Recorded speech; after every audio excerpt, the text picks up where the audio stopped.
ठीक। तो ये एक मतलब नया बैच है जीएस के लिए। ठीक है।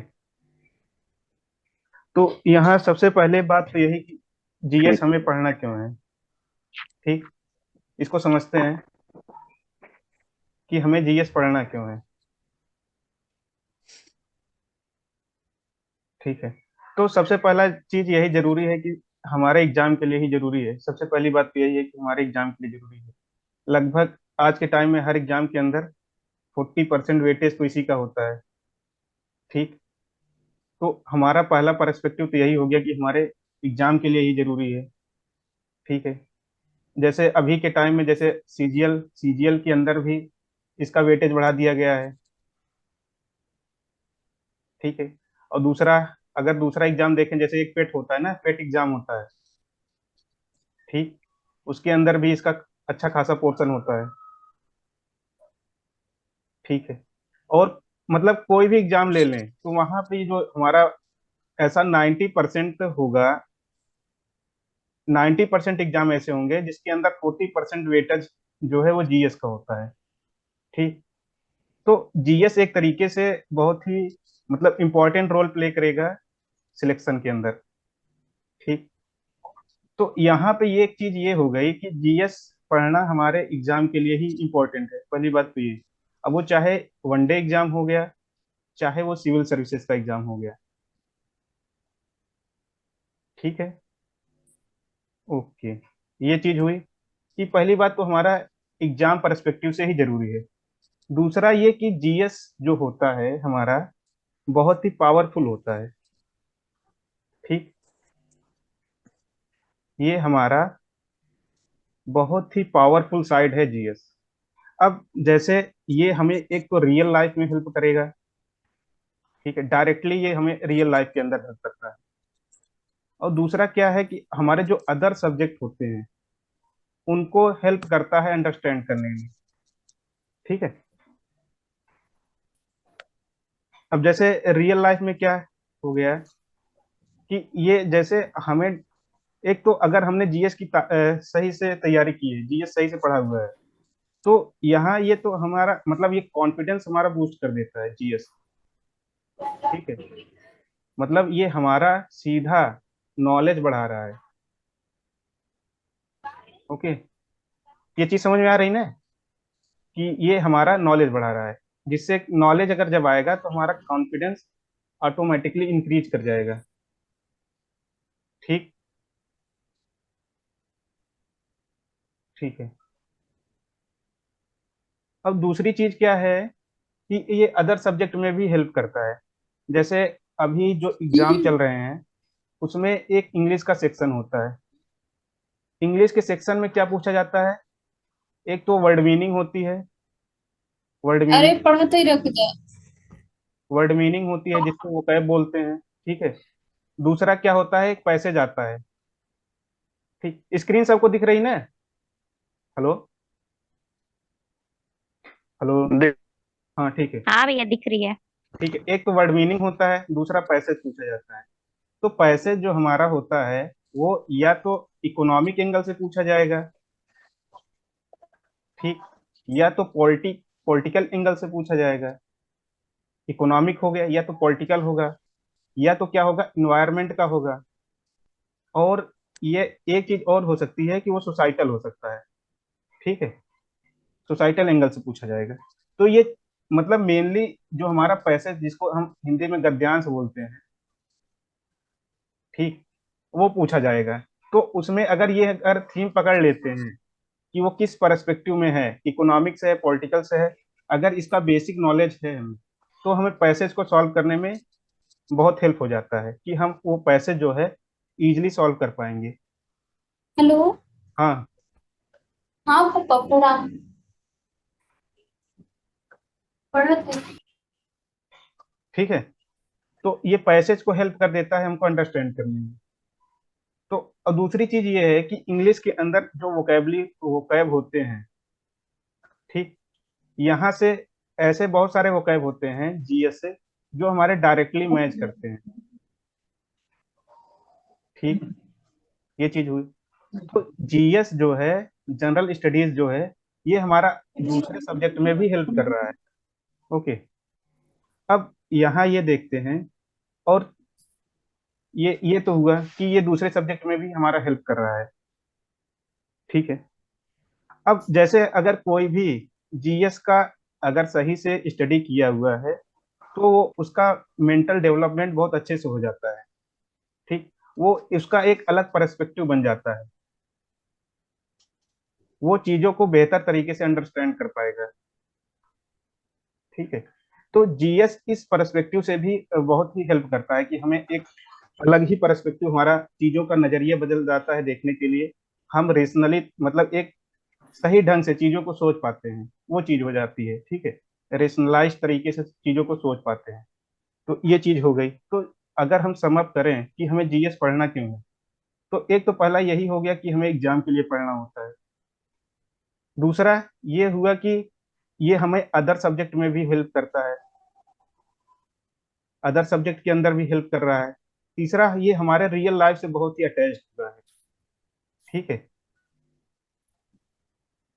ठीक। ये चीजें समझ में आ रही हैं? ठीक है। अब दूसरा ये देखते हैं कि जीएस के अंदर कौन कौन से सब्जेक्ट हैं। ठीक। अगर जीएस के अंदर हम सब्जेक्ट को देखें, तो पहला एक सब्जेक्ट हमारा हुआ जियोग्राफी। ठीक।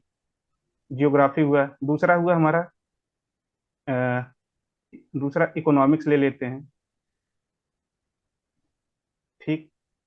तीसरा हमारा हुआ पॉलिटी ले लेते हैं, तीसरा पॉलिटी। चौथा इन्वायरमेंट ले लेते हैं। ठीक, इन्वायरमेंट हो गया। पांचवा हिस्ट्री ले लेते हैं। छठा हम ले लेते हैं ये अ, हमारा साइंस हो गया। Science and tech. ठीक है, साइंस। तो ये साइंस हो गया। ठीक है। और ये अगर यूपीएससी में आ जाते हैं तो यहाँ पे साइंस एंड टेक हो जाता है। नॉर्मल एग्जाम के अंदर साइंस पूछा जाता है, लेकिन यूपीएससी के अंदर साइंस एंड टेक्नोलॉजी, ठीक, वो पूछी जाती है। और एक चैप्टर हो गया हमारा इंटरनेशनल रिलेशंस। फिर सबसे लास्ट में आता है हमारा करंट। ठीक है। अगर ये चीजें अगर बेटर अंडरस्टैंड हैं, तभी जाके करंट हमारा समझ में आता है। नहीं तो फिर वो ऐसे ही चलता रहता है कि मतलब वही रट के काम करने वाला बात हो जाती है कि एग्जाम से पहले रट लो, फिर वही बात होती है। ठीक। जब तक इन बेसिक सब्जेक्ट की नॉलेज नहीं है, तब तक हमें करंट अफेयर वेल, मतलब अच्छे तरीके से नहीं समझ में आता है। ठीक। ये चीजें समझ में आ रही ना? ऐसा तो इसमें नहीं है कि कुछ प्रॉब्लम हो रही है समझने में। ठीक है। अब देखते हैं कि अब हम अपना जीएस स्टार्ट कैसे करेंगे। जैसे कोई कहीं भी जाना हो, तो एक रास्ता चुनते हैं हम लोग। ठीक। कहीं भी जाना होता है तो हम लोग एक रास्ता चुनते हैं। जैसे कोई घर है, घर के अंदर अगर एंट्री लेनी है, ठीक है, तो उसके दरवाजे को चुनेंगे। ठीक है। उसके दरवाजा कहाँ है, उसको देखेंगे, उसके थ्रू हम लोग एंट्री लेंगे। ठीक। तो वैसे जीएस है, सिमिलर में वे में जीएस की भी स्टडी करते हैं। अब यहाँ पे मेनली हमको जीएस किसका पढ़ना होता है? यहाँ पे मेनली हमको इंडिया के बारे में पढ़ना होता है। इंडियन जीएस जो होता है, इंडिया के बारे में जो जनरल स्टडीज होती है, उसे करना होता है। ठीक है। जैसे इंडिया का इकोनॉमी हो गया, इंडिया का पॉलिटी हो गया, इंडिया का इन्वायरमेंट हो गया। ठीक। इंडिया की हिस्ट्री हो गई। तो इन सारी चीजों को समझने के लिए हमें पहले इंडिया के बारे में जानना जरूरी है। ठीक है। ठीक। तो अगर हमें इंडिया के जीएस के बारे में पढ़ना है, तो पहले हमें क्या समझना पड़ेगा? इंडिया के बारे में समझना पड़ेगा। अब इंडिया के बारे में कैसे समझेंगे? ठीक है। तो इंडिया के बारे में समझने के लिए सबसे पहले हम लोग इंडियन जियोग्राफी को पढ़ेंगे। सबसे हमारा पहला जो टॉपिक होगा, पहला सब्जेक्ट होगा, ठीक है, वो होगा हमारा इंडियन जियोग्राफी। ठीक। और इसमें भी हम लोग सबसे पहले इंडिया के बारे में पढ़ेंगे। इंडिया की सिचुएशन कहाँ पे है, इंडिया कहाँ पे स्थित है, इंडिया के स्टेट्स कितने हैं। ठीक है। इंडिया को कितने पार्ट्स में डिवाइड किया जाएगा। तो मेनली कहने का मतलब यहाँ पे ये है कि हम लोग यहाँ पे सबसे पहले इंडिया के बारे में ही पढ़ेंगे। ठीक है, अगर एक बार हमने मतलब जियोग्राफी के अंदर कुछ बेसिक टॉपिक्स होते हैं, 4 से 5 टॉपिक्स हो गए। ठीक ठीक है, अगर ये जैसे इंडिया इंट्रोडक्शन एक हो गया। ठीक है, दूसरा इंडिया के नॉर्थ में माउंटेन है। ठीक है, तो नदन माउंटेन इसको बोलते हैं। नॉर्थ मतलब ये जो हमारा उत्तर का एरिया है, जैसे जो हिमालय वाला एरिया है, वहां पे माउंटेन है। दूसरा टॉपिक ये होता है, इंडियन इंट्रोडक्शन हुआ, नदन माउंटेन हुआ। ठीक है, फिर उसके बाद जो हमारा प्रायद्वीपीय भारत होता है, जिसको बोलते हैं पेनिनसुलर इंडिया। ठीक, उसको पढ़ेंगे। ठीक है, अब उसके बाद ये ये हमारे 3 इंपॉर्टेंट टॉपिक हो गए इंडिया इंट्रोडक्शन के अंदर। ठीक है, उसके बाद एक होता है इंडियन क्लाइमेट। ठीक, तो ये हमारे 4 इंपॉर्टेंट टॉपिक होते हैं इंडिया को अंडरस्टैंड करने में।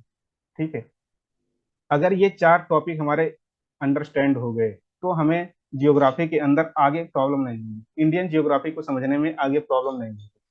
ठीक, क्या हुआ कि एक तो इंडिया के बारे में पढ़ना है कि कौन सा स्टेट कहाँ पे स्थित है। दूसरा ये माउंटेन वाला जो एरिया है।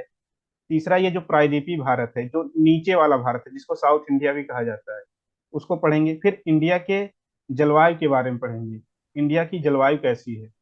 ठीक है, अगर ये पढ़ लेते हैं तो आगे हमें जियोग्राफी को अंडरस्टैंड करने में प्रॉब्लम नहीं होगी। दूसरी चीज की यही चीज हमारे अदर सब्जेक्ट जो हैं उसमें हेल्प करेगी। अदर सब्जेक्ट जैसे इन्वायरमेंट हो गया हमारा। इन्वायरमेंट का मतलब इसका बहुत ही क्लोजली लिंक है ये जियोग्राफी से। ठीक है, और ये मतलब अगर हमने जियोग्राफी सही से पढ़ा है तो इन्वायरमेंट को भी समझने में आसानी हो जाएगी। दूसरी चीज ये हेल्प करता है जो हमारा हिस्ट्री है उसको अंडरस्टैंड करने में। ठीक है, अब जैसे इंडिया के अंदर कहाँ पे कौन से डायनेस्टीज डेवलप हुए।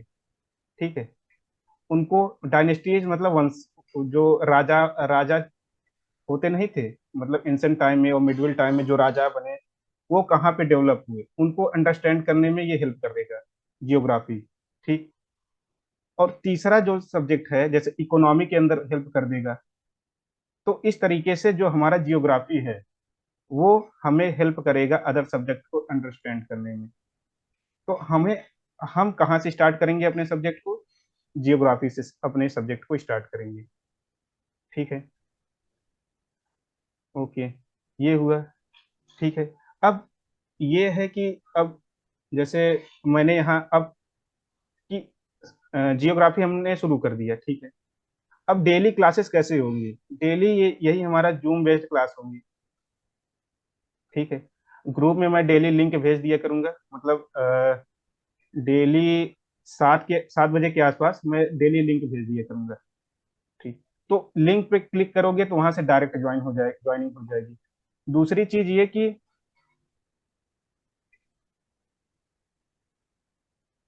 ठीक है, लिंक पे क्लिक करोगे तो वहां से डायरेक्ट ज्वाइनिंग हो जाएगी। दूसरी चीज ये कि जो मीटिंग आईडी है, ठीक, मीटिंग आईडी उसी लिंक में है। ठीक है, 63 करके है, 633 ऐसे करके है, 97 करके। ठीक, या तो मीटिंग आईडी डाल दो और उसके बाद पासपोर्ट डाल दो, तो वहां से कनेक्ट हो जाएगा। तो ये सबसे ज्यादा बेटर है कि यहीं पे लिंक पे क्लिक करो, लिंक पे ही क्लिक करते ही वो डायरेक्ट कनेक्ट हो जाएगा। अब ये दूसरी चीज ये कि अब ये क्लासेस कितने मिनट्स की होंगी? तो ये जो जूम बेस्ड होता है, ये ये जूम बेस्ड मीटिंग होती है, ये एक पेड प्लेटफॉर्म है, मतलब इसको चलाने के लिए पैसा देना पड़ता है। तो अभी हम यहाँ पे ये फ्री प्लेटफॉर्म यूज कर रहे हैं। ठीक ठीक, तो फ्री प्लेटफॉर्म में केवल 40 मिनट्स ही अलाउ होता है, एक एक बार में केवल 40 मिनट्स। ठीक है, तो हमारी जो क्लासेस होंगी वो 40 मिनट्स की होंगी। अब ये जो 40 मिनट्स हैं ये भी सफिशियंट है, मतलब इसके अंदर भी जैसे अभी जो मैं और क्लासेस करवा रहा हूँ उसमें भी 1 महीने के अंदर मतलब अच्छा खासा कवर हो गया है। तो 40 मिनट्स भी मतलब ऐसा नहीं है कि इसमें कम सिलेबस कवर होगा। 40 मिनट्स अगर हम रेगुलर करते हैं, ठीक है, तो वो 6 महीने के अंदर हमारा लगभग 80 to 90% सिलेबस कवर हो जाएगा। जो हमारा कोर जीएस है, ठीक है, जो मतलब इम्पोर्टेंट है, वो हमारा 80 to 90% कवर हो जाएगा। ठीक। अब ठीक है, ये चीज हुआ।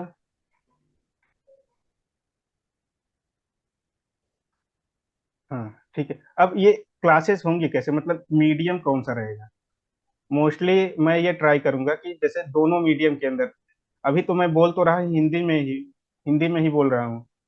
और जो मतलब जो टर्मिनोलॉजी यूज होंगी, जो वर्ड्स यूज होंगे, वो मतलब मैं ये कोशिश करूंगा कि वो हिंदी और इंग्लिश दोनों में रहे। ठीक। ताकि वो अंडरस्टैंड करने में प्रॉब्लम ना हो। ठीक है, ये समझ में आ रहा है। अब इसमें ये बात हो गई। ठीक है, तो जैसे अब मैं 7 बजे के आसपास लिंक भेज दूंगा। 7 बजे के आसपास लिंक भेजा, उसके बाद 7:57 के आसपास मैं मीटिंग स्टार्ट कर दूंगा। ठीक।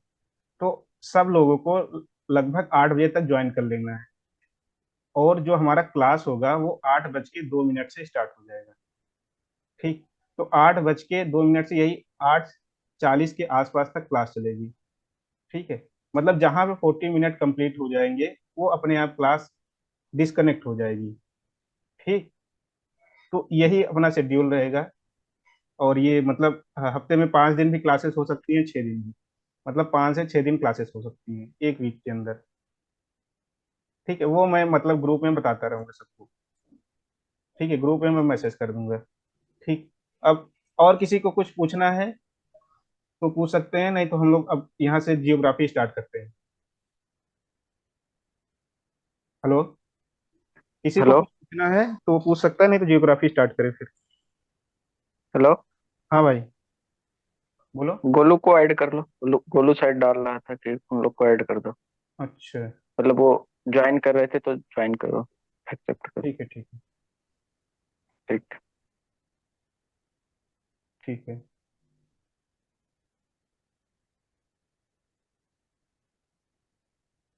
ठीक है, कुछ किसी कुछ पूछना है अभी। चलो ठीक है, अब वही स्टार्ट करते हैं अपने टॉपिक को। तो यहाँ पे सबसे पहले हम लोग इंडिया इंट्रोडक्शन को पढ़ते हैं। ठीक। इंडिया इंट्रोडक्शन के बारे में पढ़ते हैं। अब सबसे पहले एक अर्थ बनाते हैं। ठीक है। अब ये अर्थ के बीचों बीच एक लाइन इसको 2 पार्ट्स में डिवाइड करती है। तो ये जो लाइन इसको 2 पार्ट्स में डिवाइड कर रही है, इसको क्या बोलते हैं, इसको बोलते हैं इक्वेटर। ठीक है, हिंदी में बोलते हैं इसको विषुवत रेखा। ठीक। और ये 0 डिग्री पे होता है। तो हमारा इक्वेटर कितने डिग्री पे होता है, 0 डिग्री पे।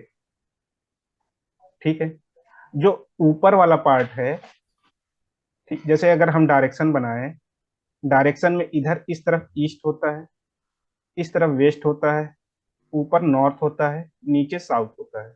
ठीक है, ये तो सबको पता ही होगा। ठीक है, हमारा ऊपर क्या हुआ, नॉर्थ, नीचे साउथ। ठीक। अगर हम डायरेक्शन यहाँ पे लाके रखें, तो ये जो हमारा ऊपर वाला पार्ट है, ये हमारा क्या हो जाएगा, ये नॉर्थ के अंदर आ जाएगा। और नीचे वाला पार्ट जो है, ये साउथ। ठीक है, नॉर्थ मतलब उत्तर ये हुआ, और नीचे वाला क्या हुआ, दक्षिण। ठीक। अब ये जो ऊपर वाला ये पार्ट है, ठीक है, इतना, इसको क्या बोलेंगे, नदन हेमिस्फेयर। इसको क्या बोलेंगे, नदन हेमिस्फेयर। हिंदी में इसको क्या बोलते हैं, उत्तरी गोलार्ध।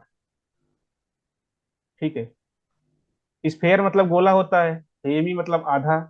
ठीक है, तो हेमिस्फेयर मतलब क्या हुआ, आधा गोला। गोलार्ध का मतलब क्या हुआ, आधा गोला। तो ये नॉर्थ के अंदर है, इसलिए ये नदन हेमिस्फेयर हो गया। ठीक है, और ये नीचे वाला क्या बोलेंगे, ये हमारा हो गया सदर्न हेमिस्फेयर।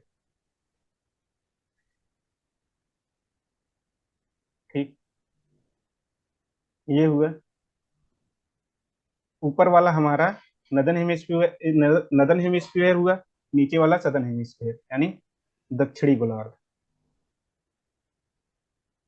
ठीक है।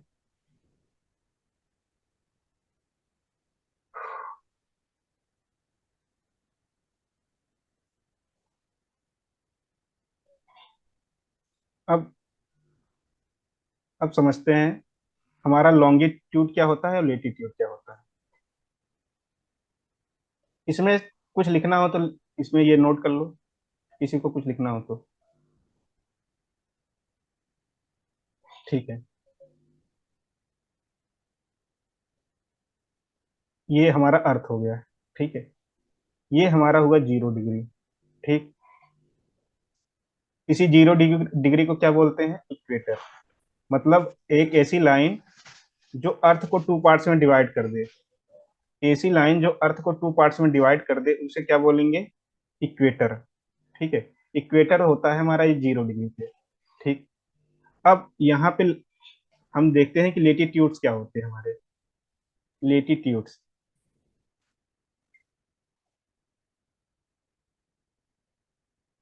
LATTITUDES, इसको हिंदी में बोलते हैं अक्षांश। ठीक है। हिंदी में इसको बोलते हैं अक्षांश। तो ये हमारा इक्वेटर हुआ। ठीक है। तो इक्वेटर के पैरेलल लाइन, ये इक्वेटर के पैरेलल कोई भी लाइन बना दो। पैरेलल मतलब समांतर। तो इक्वेटर के समांतर कोई भी लाइन बना दो, वो क्या सारी क्या कहलाएंगी? लेटीट्यूड्स। ठीक है। तो हमारी लेटीट्यूड्स क्या होती हैं? जो भी लाइन समांतर होगी, समांतर तो पता ही है ना सबको, जो भी लाइन समांतर होगी इक्वेटर के, ठीक, उसको क्या बोलेंगे? लेटीट्यूड या अक्षांश हिंदी में। ठीक है। इक्वेटर को हिंदी में विषुवत रेखा बोलते हैं। ठीक। ठीक है। ये समझ में आ रहा है ना? इक्वेटर समझ में, सॉरी, लेटीट्यूड समझ में आया ना? कोई ऐसा है जिसको लेटीट्यूड ना समझ में आया हो?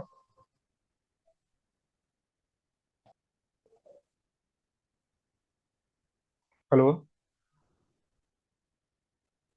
आगे बढ़े। हेलो। आवाज जा रही है सबको? आ आगे रही है। बढ़ो। ठीक है। ये हमारा लेटीट्यूड हो गया है। ठीक है। तो लाइन, जो हमारी लाइन इक्वेटर के पैरेलल होगी उसे क्या बोलेंगे? लेटीट्यूड। ठीक है। अब ये देखो यहाँ पे ये लाइनें लेटी हुई हैं। ठीक। तो इससे भी आइडिया लग जा रहा है कि ये लेटी हुई है। तो इसी को, जो लाइनें लेटी हुई हैं उसको क्या बोलेंगे? लेटीट्यूड। ठीक है। लेटीट्यूड हमारा हो गया। अब हम देखते हैं लॉन्गिट्यूड। लॉन्गिट्यूड क्या होती है? ठीक, एक अर्थ बना लेते हैं। ठीक है। अर्थ के ऊपर और नीचे दो पोल्स होते हैं। ठीक, जिसको हिंदी में बोलते हैं ध्रुव। ये जो हमारा है, ये हमारा हो गया नॉर्थ पोल। नॉर्थ पोल जो नॉर्थ में होगा, इसको क्या बोलेंगे? उत्तरी ध्रुव। ठीक। ये हमारा नीचे वाला पॉइंट है, इसको क्या बोलेंगे? South pole. साउथ पोल मतलब दक्षिणी ध्रुव। ठीक है। अब कोई भी ऐसी लाइन बना दो जो इन दोनों पोल्स को कनेक्ट कर रही है। ठीक। कोई भी लाइन बना दो जो एक इन दोनों को कनेक्ट कर रही हो, उसी को हम क्या कहेंगे? लॉन्गिट्यूड। ठीक।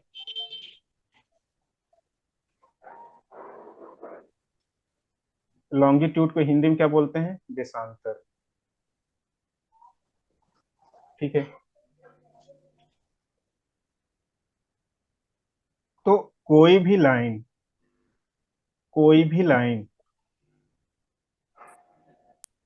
जो नॉर्थ पोल को साउथ पोल से कनेक्ट करे उसे क्या बोलेंगे?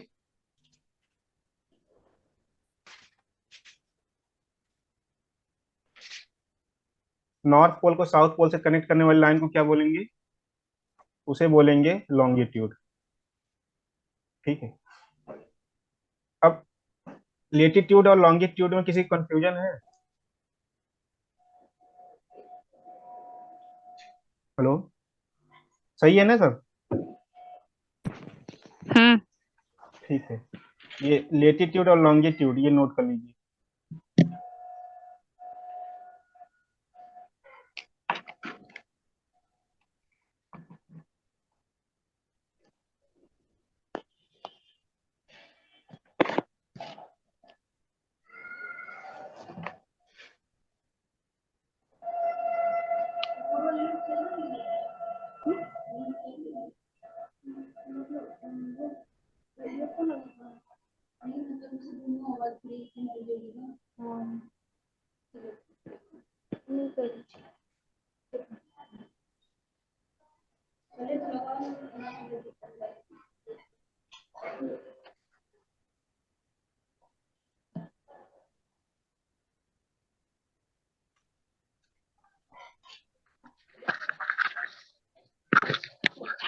ओके।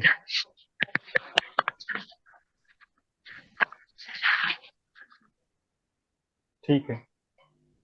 अब देखते हैं कि ऐसे कुल मिला के लेटीट्यूड्स कितने लाइंस है। ठीक है। जैसे ये हमारा अर्थ हुआ,